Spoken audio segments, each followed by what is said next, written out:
Good evening. Hope you are all doing well. We're learning Maseches Moed, Kattan, Daf Gimel Amud Beis, and Daf Daled. We'll be starting at the very beginning of Gimel Amud Beis and going just 2 words shy of the last line, 2 words shy of the page, I should say, on Daled Amud Beis. We have a lot of ground to cover. Just as a scheduling note, tomorrow morning we will have Daf Yomi at I guess let's call it 7:10-ish, whatever the case may be. After the early shacharis, if there is one, and before the 7:45 shacharis, no matter what. And then Tuesday, Wednesday, Thursday, and Friday, we'll be learning Daf Yomi. I'll be posting, I should say, Daf Yomi. I'm not yet sure about Shabbos. I'm going to try to overlearn 2 days so that we can cover Shabbos. And then Sunday morning, I'll post Sunday morning. And then Monday, I'll be back in here. So a lot of posting, basically. Feel free to learn elsewhere. Monday is Monday's Daf. Monday, everything's going to be in line. Everything's going to be on time. I had initially intended on doing a blot and a half a day for Monday, Tuesday, Wednesday, for Tuesday, Wednesday, Thursday, Friday. But then I saw that this is not an easier Masechta. So no. All right, let's get started. Gimel on the base top of the line. Kiyasa Rav Dimi, famously Rav Dimi, as Rashi says on the top, he did Yerida me Eretz Yisrael to Bavel. When he went from Eretz Yisrael to Bavel, he brought a brisa with him. Omar, he said the following brisa, but he did not know what the brisa meant. He knew it by heart, but he didn't know what it was. The brisa reads, Yochol Yolake al Tosefes. Maybe one will end up getting Malkos for the Tosefes, for the additional. We don't know what that's talking about yet. But then the halacha ended up concluding that it would be a ptur, that they would not get Malkos, but we have no idea what this is. And he's open about it. Below Yodana, my Talmud, my Tosefes. I have no idea what the brisa means. So he was in Bavel with all of the greats of Bavel. And he said to them, tell me, what do you guys think the brisa is talking about? So Gimel Amud Beis line 3, Belazar Amar Charisha. We're talking about Choresh during Shvis. This was the sugya that we spoke about yesterday. V'hachi Kamar. Here's Pshat in the Brisa. Yachol Yilake al Charisha. Maybe I would have thought that if you do Choresh during a year of Shvis, a year of Shemitah, that you would have been Chayiv Malkos to Asimi Klalu Pradu Klal. Because yesterday we learned about this principle of Klalu Pradu Klal, which is one of the hermeneutical principles, one of the Yud Gimel Midos Shator Nidreshes Bahin. And a Klalu Pradu Klal is a type of limud that is more expansive, it's more inclusive, and therefore Choresh would have been included in the prohibitions of how not to work the land during Shvis, therefore Malkos. The Nasiv lo Talmud Livtura, and then the Gemara ended up concluding that it would be a ptur. Im Kain, Kolhani Prate Lamali. See, this Klalu Pradu Klal doesn't really make sense because there were so many pratim, there were so many different possible toldos and the different avos that one could do. There has to be a reason why they were included, and therefore it's not Klalu Pradu Klal. It's simply Klalu Prat, which is more limiting, and then Choresh would not have Malkos. So that's how Rabbi Lazar understood this enigmatic brisa that Rav Dimi brought with him from Eretz Yisrael. However, Rav Yochanan completely does a different landscape entirely, and this will launch us into a significant sugya about whether or not one is allowed to do work on their land in the weeks and months leading up to the beginning of a Shemitah year. So right now we're in the middle of a Shemitah year. So we just had Rosh Hashanah a few months ago. What about all of the months before that? Like, is there like a pregame, right? Like we're careful on Erev Shabbos, don't get near Shkia. How does that work on Erev Shvi? So that's what Rav Yochanan says here, 7 lines down. But Rav Yochanan Amar, Yamim Shosifu Chachamim Lifnei Rosh Hashanah. The days that the rabbis added before Rosh Hashanah as a restriction, as you head into Rosh Hashanah of a Shemitah year, we restricted people. The Chachamim restricted people from doing certain things in the field. V'hachi Kamar. Here's Pshat in the Brisa of Rav Dimi. Yachol Yilake al Tosefes Rosh Hashanah. I might have thought that maybe a person would be Chayev Malkos if they violated the halachos of Shemitah in the months, or we'll see in the 30 days leading up to Rosh Hashanah. After all, to Asya, we have a drasha to be learned mi becharishu v'katzir tishpos, that from the charisha and from katzira one should stop, and then the halacha ended up not being that way. And then we see the conclusion of the brisa is that no, you are in fact pater if you violate the tosefes of shvis. And we'll see means we'll see the sugya in detail at the bottom of this page, wrapping up to the top of Dalet Amud Aleph. So we'll learn about that more. Okay, so far what we've learned is 2 possible approaches in how to understand Rav Dimi. What we're going to do now is dig into the second one. Ma yamim shelifnei Rosh Hashanah. What does it mean when we say that there are days before Rosh Hashanah that are prohibited in the halachos of Shvis? So we're talking about, let's say, the month of Elul, the 30 days prior to, I'm just giving this as an example, 30 days prior to Rosh Hashanah of a Shemitah year, Tafshin Pei Beis. So it says the Gemara, Kiditanan. What does the Mishnah say? Ad Masai Chorshin Basada Ilan Erev Shvis. How far into the 6th year is one allowed to plow in an orchard and the 6th year prior to Shvis? So that's a machlokes tanaim. Beishamai omrim kol zman sheyafa lepri. For as long as it's beneficial for the pri of the 6th year to be treated well, because after all, that fruit grew in the 6th year. It's totally fine. One is allowed to eat it. And once it finally is plucked, you're allowed to eat it. You just can't work the field during that year. So during the 6th year, no problem. For as long as it's good for the fruit, you can work the field. Until Shavuos. And says the Brisa, it's actually a Mishnah, says the Mishnah, V'krovim divrei elu lihios kedivrei elu. Really, the shitas of Beis Shammai and Beis Hillel are not far off from one another in time. Next, the Brisa continues. How long is one allowed to plow a white field? Rashi here says this is shel tavua. It's a field of grain. I guess it must have had a white look to it. I don't know. It must have been something, but it was referred to as a stei halavan, Erev Shvius. How much into a year of Erev Shvius is one allowed to plow a grain field? Says the Gemara, Misha tichle halecha, from when the moisture stops, from when the rain stops, when the rain season ends.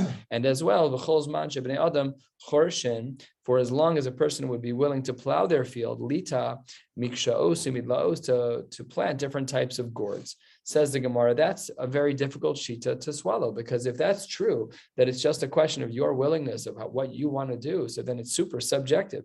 Everyone gets to choose. I want to plant longer, so I get to. That's ridiculous. You can't say that the prohibition of Erev Shvius is I get one rule and you get another rule and you get still a third rule. We need something that's uniform. We need something that's consistent, that's clear, that has no sveikos in it. A little bit more than a third of the way down, says the Gemara, you're right. It must be, says Reb Shimon, that Beis Hillel and Beis Shammai gave more clear parameters.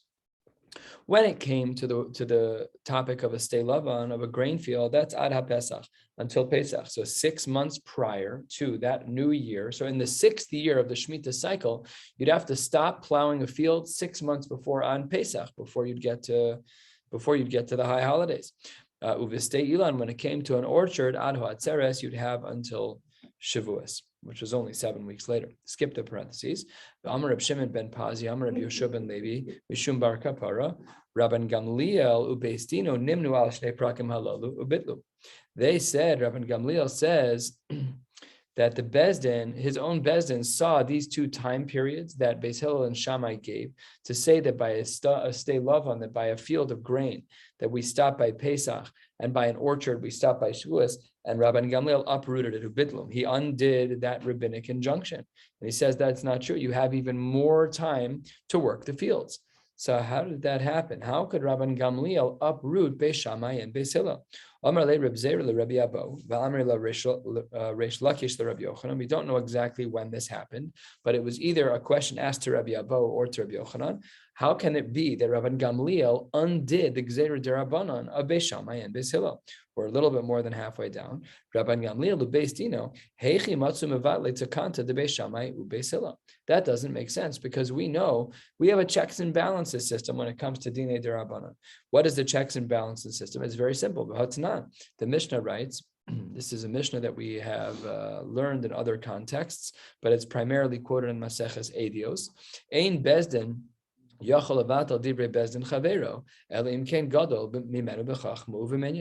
only time that one is allowed to undo a previously established rabbinic injunction is if the current Beis Din is louder and is larger in wisdom and in number. And the Beis Din of Rabban Gamliel was not in that category as it relates to the Beis Din of Beis Shammai and Beis Hillel. So how then could Rabban Gamliel have undone what Beis Shammai and Beis Hillel established? Again, Beis Shammai and Beis Hillel established that one is allowed to plow a grain field until Pesach, and one is allowed to plow an orchard until Atzeres, until Shavuos.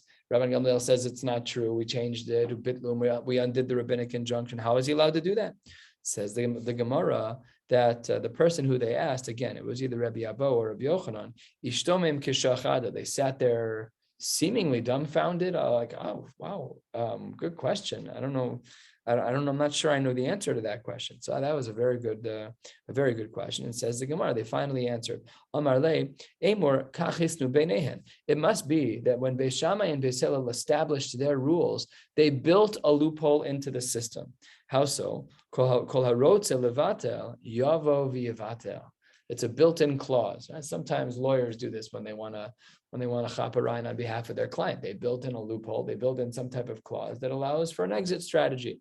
So maybe, says the Gemara, that Rabban Gamliel, all he was doing was utilizing a rule that Beis Shammai and Beis Hillel built into their rabbinic injunction. Beis Shammai and Beis Hillel built in a restriction that one is not allowed to plow a grain field after Pesach, and you cannot plow an orchard after Shavuos. However, said Beis Shammai and Beis Hillel, there is a loophole. If in your generation it doesn't need to be done, you can stop. So Rabbi Gamliel just employed the loophole. Says the Gemara, hold on one second. Hold on. We're saying that there's some type of rabbinic injunction from Beis Shammai and Beis Hillel that the grain field we can plow in the 6th year of a Shemitah cycle until Pesach, and that an orchard can be plowed until Shavuos. But asks the Gemara through 3/4 of the way down, 15 lines or so from the bottom, did he? Were these rules really Beis Shammai and Beis Hillel? Was it really their rule? No. Halacha l'Moshe Sinai. Well, what's the actual source of the injunction that during the 6th year we have to stop with a stei lavan when it comes to Pesach, and we have to stop with a stei ilan when it comes to atzeres? That's not Beis Shammai Beis Hillel. That's halacha l'Moshe Sinai. Amar Rav Asi, Amar Rav Yochanan, Nishun Rav Nechunya, Ish Bikas Beis Chorsan. I think we've seen this Gemara at least 5 times.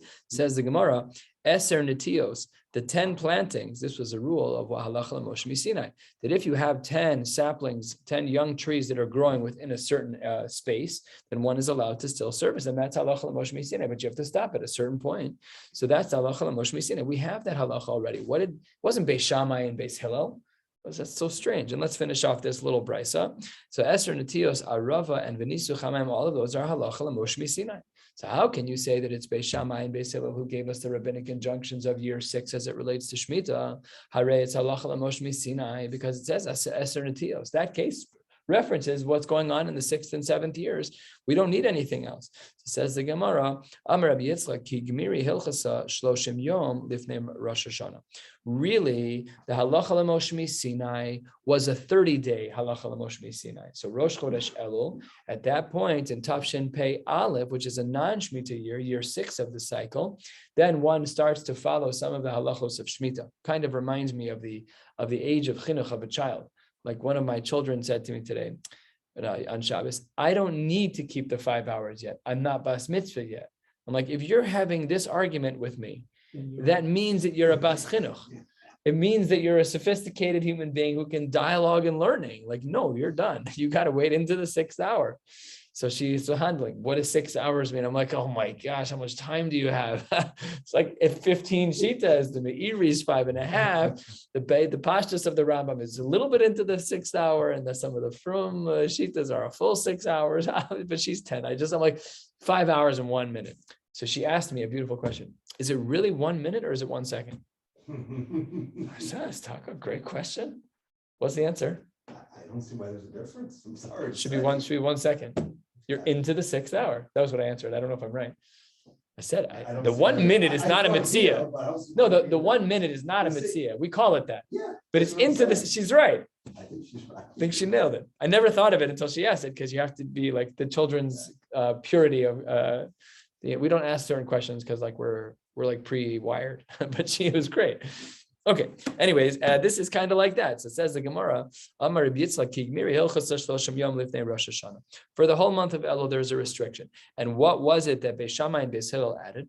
V'asuhani comes along Beis Shammai Beis Hillel tikun mi Pesach u'miatzeres, and they added in injunctions beyond the halacha l'Moshe Sinai, which was only 30 days. They added in an injunction from Pesach as it relates to a grain field, and atzeres as it relates to an orchard. The isnu biditu, and Beis Hillel and Beis Shammai made a condition called a rotze levatel yavel vivatel, a little pretty bow on this nice little sugya. Oh, everything seems so beautiful. Says the Gemara. Hold on 1 second. You just said v'hani hilchasaninu that the 30 days prior was halacha l'Moshe Sinai. That's not true. Kra'e ninu. They're actually psukim in Chumash. What do you mean halacha l'Moshe Sinai? By definition, a halacha l'Moshe Sinai doesn't have psukim. Otherwise, it wouldn't be called halacha l'Moshe Sinai. So says the Gemara, how can you tell me that really the halacha l'Moshe Sinai was 30 days? That's not right. It's really psukim. Titania, the Brisa writes, Bechashir v'akatzir tishbos.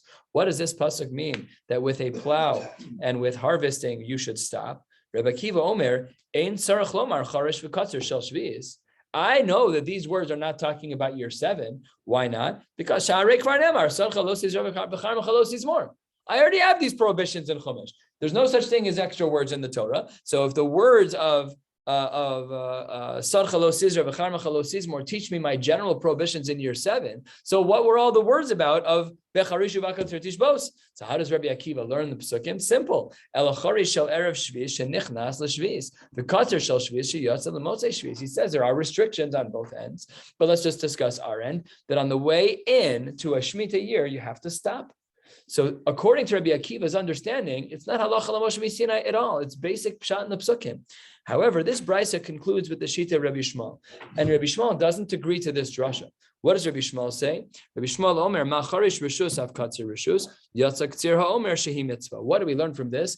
We learn that the ktziras haomer is a mitzvah. It's nothing to do with Shemitah. It's just that we're allowed even on Shabbos to do the ktsira, to do kotzer, to harvest the grain, the barley, in order to do the ktziras haomer, to do the hakravas haomer on the 16th of Nisan. So therefore, does Rabbi Shmuel learn these psukim the same way? No, Rabbi Shmuel can still use the halacha l'Moshe Sinai. It just doesn't work for Rabbi Akiva, because Rabbi Akiva understood the psukim becharishu v'akatzir tishbos to say we already know that year 6 is restricted, so there's no use for halacha l'Moshe Sinai. Ella says the Gemara, according to Rabbi Akiva, how would we then understand? It must be that Amar Rav Nachman bar Yitzchak ki gmiri hilchasa the mishra yalda. The only thing that the halacha l'Moshe Sinai teaches me is that it allows me to take care of the yalda, the young ones, referencing the saplings, the Eser Netios. That was the halacha l'Moshe Sinai. And Kra'e, what did the psukim come along to teach us? The pasuk of Becharishu v'Akatzir Tishbos. That's the Mesar Zakena to tell me that I'm not allowed to take care of any of the older trees, because what did the halacha l'Moshe Sinai say? You can only take care of the younger trees. That's kasha. Says the Gemara, that's ridiculous. The Kavan, the Hilchas of the Mishra Yolda, once I have a halacha l'Moshe Sinai, according to Rabbi Akiva's understanding of the psukim, once I have halacha l'Moshe Sinai to teach me that the young saplings can be taken care of, don't I already know? Lav memela zakeno asir. I don't need psukim for that. That's ridiculous. Ella, therefore, the Gemara says as follows: that according to Rabbi Akiva, there is no halacha l'Moshe Sinai. However, Elahilcha saw the Rabbi Yishmael and Kroe the Rabbi Akiva. Wow, this is a huge change in the Masorah. We don't know if this was halacha l'Moshe Sinai or not. The days that are restricted, or the trees that are allowed to be taken care of just prior to Shvis, we don't know if it's halacha l'Moshe Sinai or not. According to Rabbi Akiva, seems to be a pasuk in Chumash that teaches us these restrictions. But according to Rabbi Yishmael, who learns those psukim differently, no. That means that the halacha l'Moshe Sinai is required to teach me this din, and therefore, according to Rabbi Akiva, there is no halacha l'Moshe Sinai, and according to Rabbi Yishmael, there is. Says the Gemara, this little, again, we keep thinking that we understand, but we don't. Says the Gemara, 8-9 lines down on Daled Amud Aleph, Rabbi Yochanan Amar Rabban Gamliel, that we seem to have something in Chumash which can uproot what we've learned. And let's see in a moment what this means. We'll have more clarity on this in a second. My taima, what learning do we have that seems to change our restrictions in the 6th year? Gomar Shabbos mi Shabbos Breishis. We have a Gzeira Shava from Shabbos from Shemitah and Shabbos of Shabbos Breishis. When we say Shabbos Breishis here, it just means like just a regular Shabbos that we keep, like the ones that represent Breishis. It's a good thing to remind ourselves every once in a while. We stop once a week not to take a rest for ourselves. We stop once a week to remember that HaKadosh Baruch Hu created the world. And what's the comparison between Shabbos and Shemitah? Ma lehalan, just like by Shabbos that he asura, only that day is prohibited. But lefanehu achareha mutar. But on Friday up until Shkia, and on Shabbos after 3 medium stars, you can do malacha. Afkan hi asura lefanehu achareha mutar. The same and the exact thing is true with Shemitah. We have a pasuk that seems to imply that you can do anything you want to a field in year 6 up to the time that Rosh Hashanah kicks in. So says the Gemara, I'm not understanding something. Maskif lo Ravashi. Man de Amar Hilchasa. We have one person who says that there's halacha l'Moshe Sinai. That's Rabbi Yishmael. And Asi Gzeira Shava Akra Hilchasa. And then we have 2 competing things in the Chumash that that conflict with one another, that's oil and water. You can't have it that way. You have, again, Rabbi Shmuel holds that there's halacha l'moshe misinai, that it's usher to do some certain things in the year 6. Then there's a gzera shava that it's mutter. How does that even work? And even according to Rabbi Akiva, Uman de Amar Kra, even according to Rabbi Akiva, who learns that the restrictions of year 6 are not learned from halacha l'moshe misinai, but are learned from a pasuk, asik gzera shava and akra kra. It doesn't make sense. You can't have two Mari Makomos that are perfectly opposed to one another when both of them are Daraisa. Says the Gemara, you're right.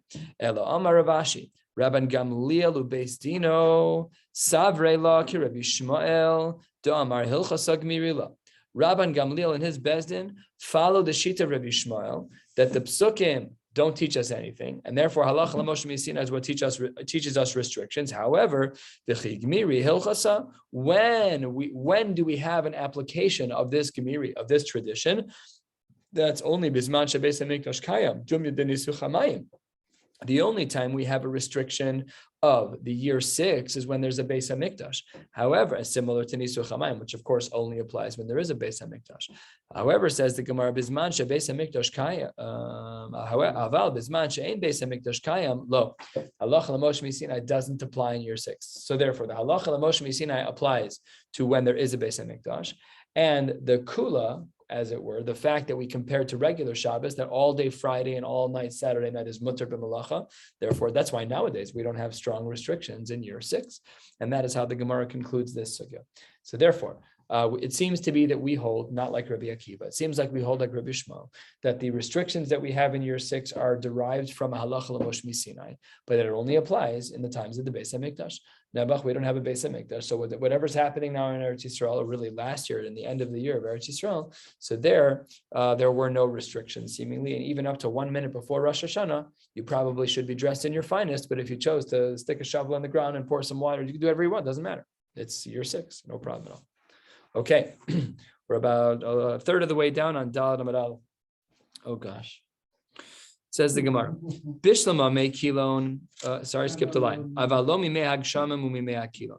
We said in our Mishnah that yes, you are allowed to water a field called Beis Hashlach, and this is a field that's very difficult to irrigate, to keep it wet.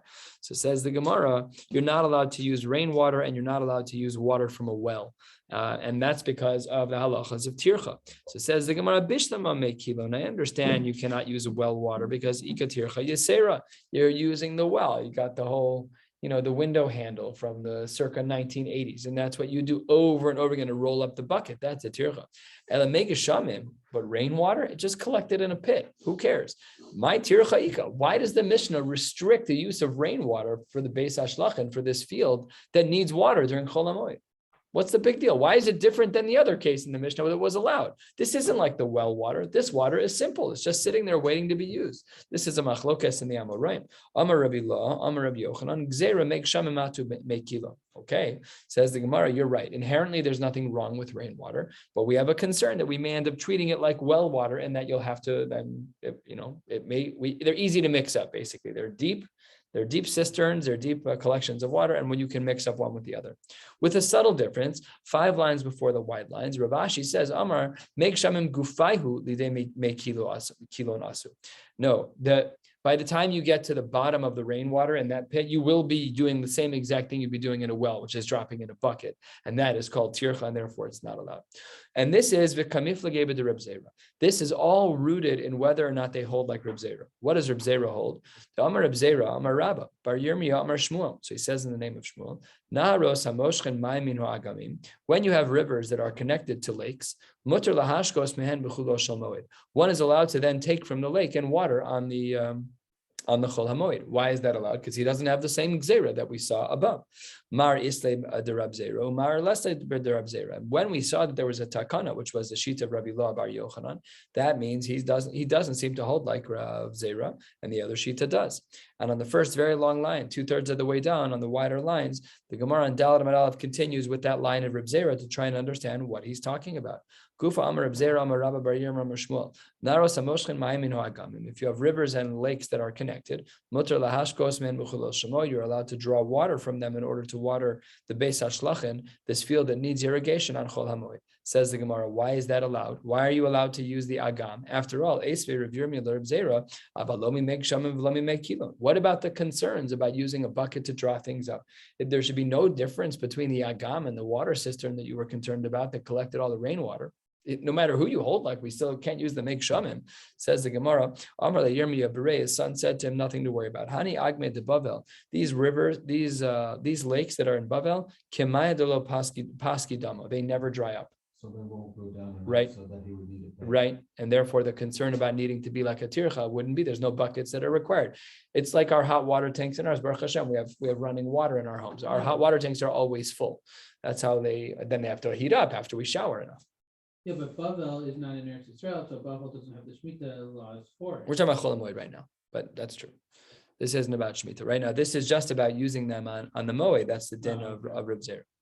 So 5 lines into the wide lines, the Gemara gives another sample of this. Tana Rabbanan hapsikos v'habrechos, different types of cisterns and collections of water. Shenismalu ma'im erev Yom Tov. They collected water on erev Yom Tov. Those are asur lahashkos men b'chulol shamoed. Okay, those are not allowed to be used because of tircha.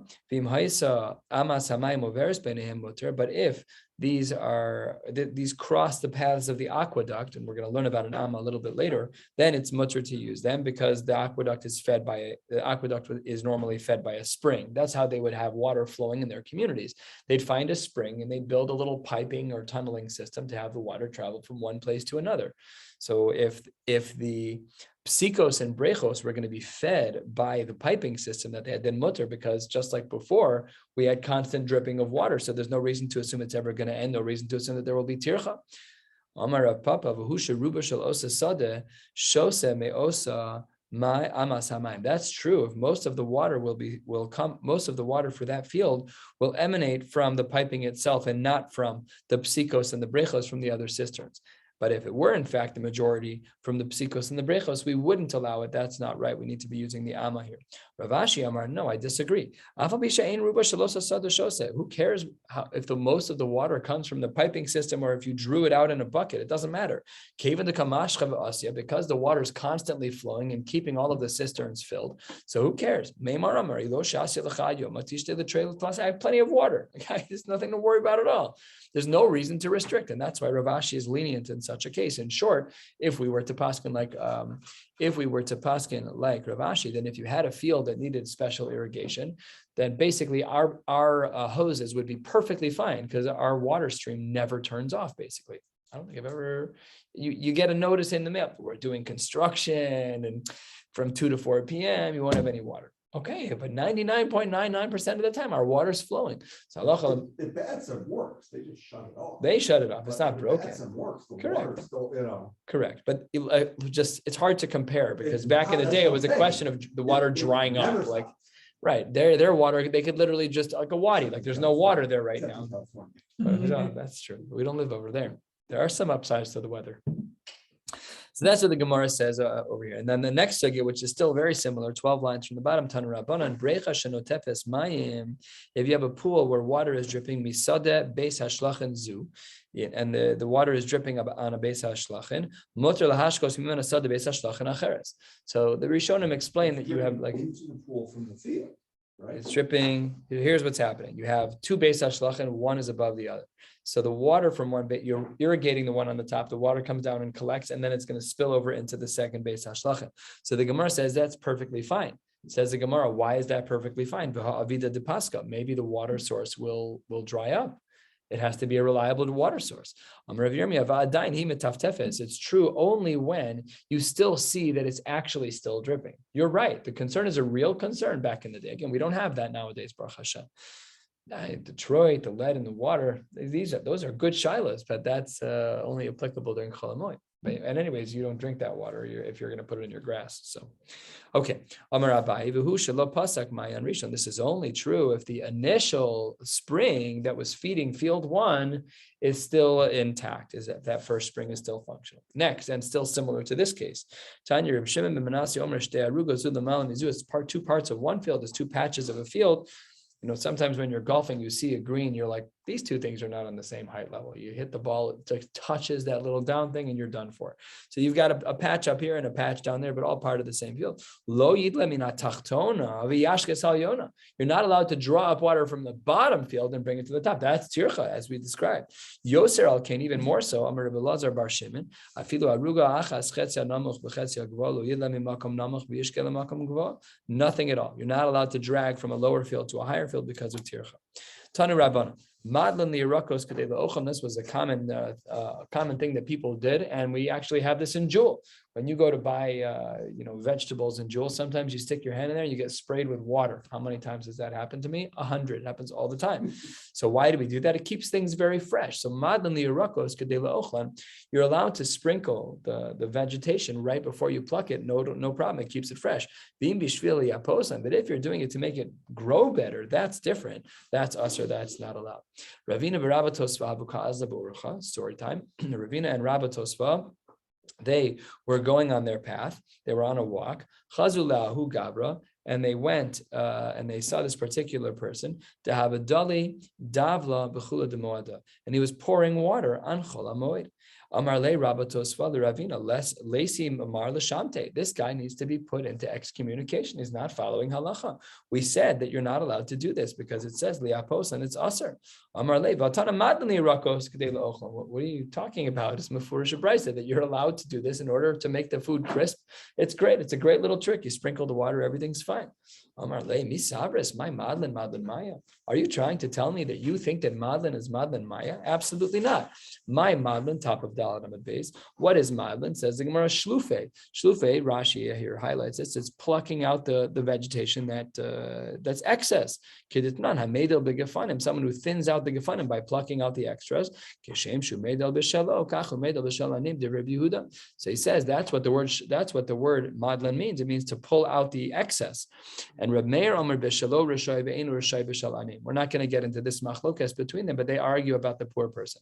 So then the Gemara says, this guy's complaining. You need to put this guy in chayrum because you're not allowed to do this. He says, Amar le, what do you want me to do? Tanya, I have a brisa that says not like you. The brisa says madlin mainly rakos kedela ochlan, that you're allowed to sprinkle food with water in order to eat it.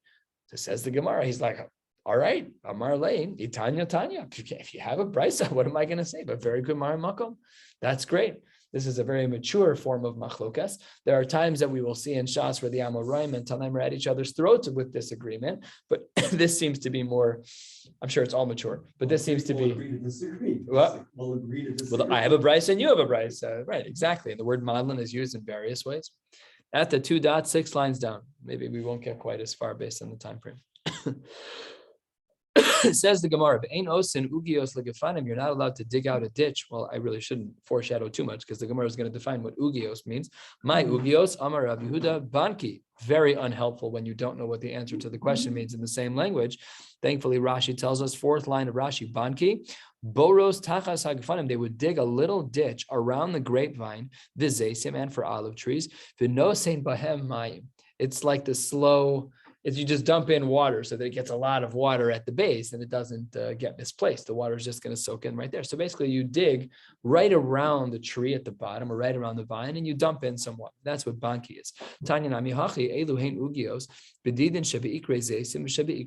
Same thing, you're just digging out a little bit of dirt. Says the Gemara that we're not allowed to, that was our Mishnah. It said you're not allowed to do that. At the 2 dots it says, Ein osin ugios legefanim. Says the Gemara, Eini, are you sure you're not allowed to do it?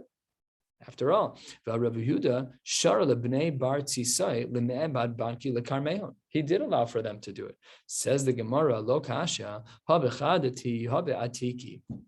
in one case, the vines were new, and in one case, the vines were old.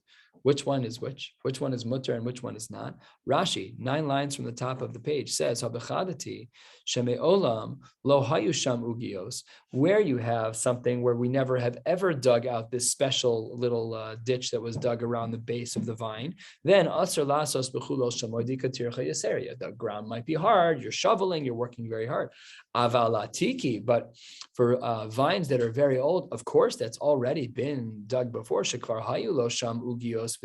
Yeah, that dirt's a little bit softer. That's okay.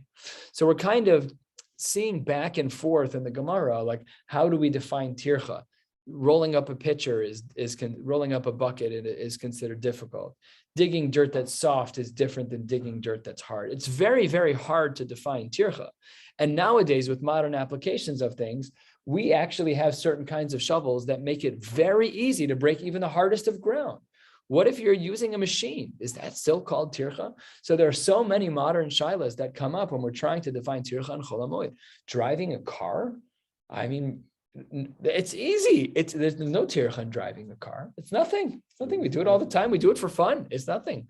So that's where all of these real lamdish shilas about tircha come up, is that it's so hard to define it. Anyways, that's at the next 12 lines down. Rabbi Lazar ben Azariah Omer, Ein osin asa'ama. We said that you're not allowed to make this piping, this aqueduct. Bishlama Moed mishum de katarach. I understand why you're not allowed to do that on chol hamoed. That's a tircha. You got to go buy PVC piping from the store, and you got to use that nasty purple stuff that smells bad and glue it to the other piece. Everything has to be perfect. It's a big tircha. Ela shvius. But why does our Mishnah restrict the building of an amma by shvius? My taima. Who cares? Why? There's no issue of tircha when it comes to shvius. That's only a din by chol hamoed. So says the Gemara, that's a machlokas. Last short line, Daled Amud Beis. Pliki bar Reb Zera v'Rebbi Abba bar Mama. Chad am Rabbi Meishanira ke'oder. One of the reasons why we're concerned about digging out a channel in the dirt is because it looks like you're doing oder. Not that you're building an aqueduct, but it looks like you're doing oder. You're doing hoeing in the ground. That's not allowed. V'chad amar, that when it is that you're digging out this channel, it appears mipnei shemachshir agpe l'zriya. It looks like a furrow. Kind of like when the plow gets pulled through, it brings up a little, like when the plow goes right in the middle, it kicks up dirt on each side. So says the Gemara, that looks like you're getting ready to plant. This is Shvi'is. It's a year of Shemitah. That's terrible. Forget Marasayin. It looks awful. You just don't look frum. So this is one of these two concerns. My Beinayu, third of the way down, second of the wide lines. What's the difference between these two shitas? Ika Beinayu, the difference is the Ka'asu Maya Basre. The difference is once you already put water in it. Manda Amar Mipnei Shemachshir Ag Pelizriya Ika. There, we still have a concern. It looks like you're watering seeds. And someone who says that the concern was that it looks like you're just digging in the ground. Leka. No, you weren't just digging. Clearly, you were building a channel for water. So looking back, we can reverse engineer and say, oh, I know why he was digging. It was for a good reason. Says the Gemara, not a good reason, because the guy who's the concern, excuse me, that was very disparaging. The Amora who says who says that it looks like you're digging, and here we don't have that concern, but he should also be concerned. How is he not concerned for the other person's shita? Even if you just look from outside the fence, it doesn't look good. How can you do that? So says the Gemara, Ella, it must be that there's a different difference between them. Says the Gemara, halfway down. You're taking dirt and you throw it away. If you're throwing the dirt away so that it doesn't actually build a furrow, you're digging out the channel with a shovel, but you don't just throw it on the side to make it look like a furrow. You scatter it evenly so that it's not even noticeable. So there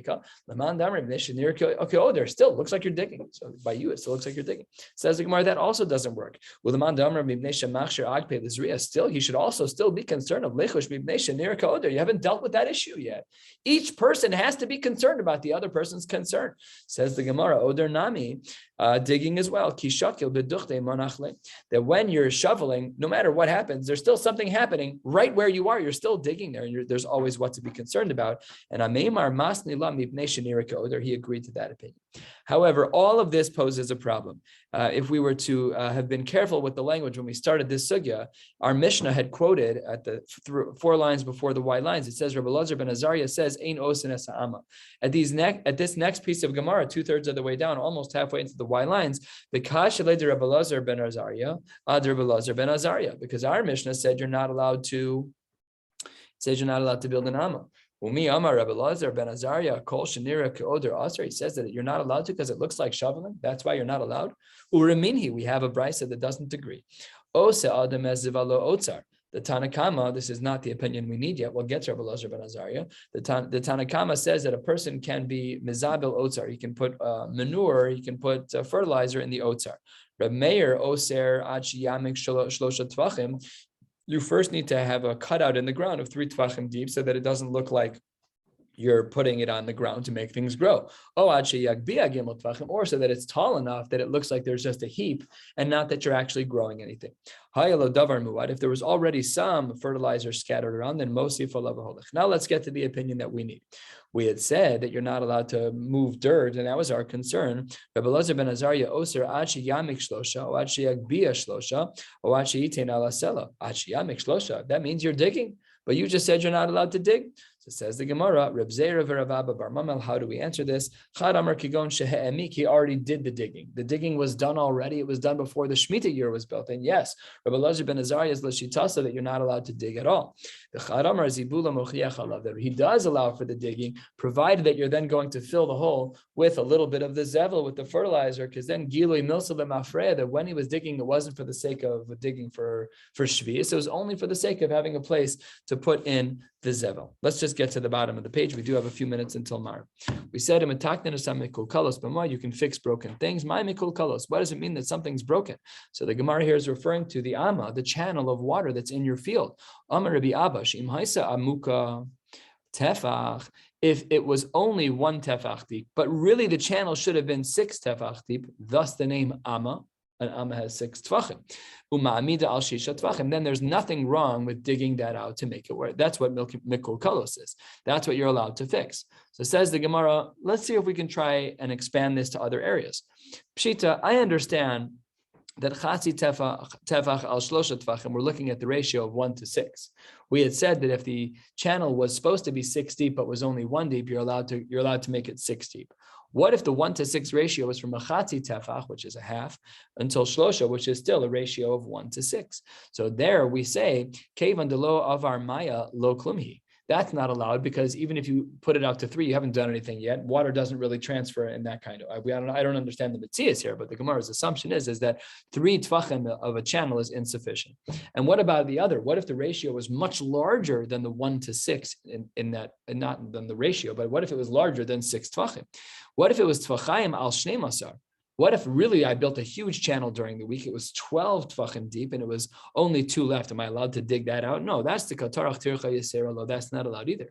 Okay, so what if it's tvachayim? What if I have 2 dug out and really my channel is 7 tvachim? Al shiva mahu. Do we say really we allowed 5 over there in the 1 to 5 ratio? The here too in the 2 to 7, I'm also digging out 5. Or maybe because no, we're making the Amma more than an Amma. We're making it more than 6 tvachim. We're making the channel into 7. That we don't know. Teku. And again, to highlight the question I was asking before, it is amazing how subtle we are getting in regards to what tircha is. And again, all the modern applications, very difficult.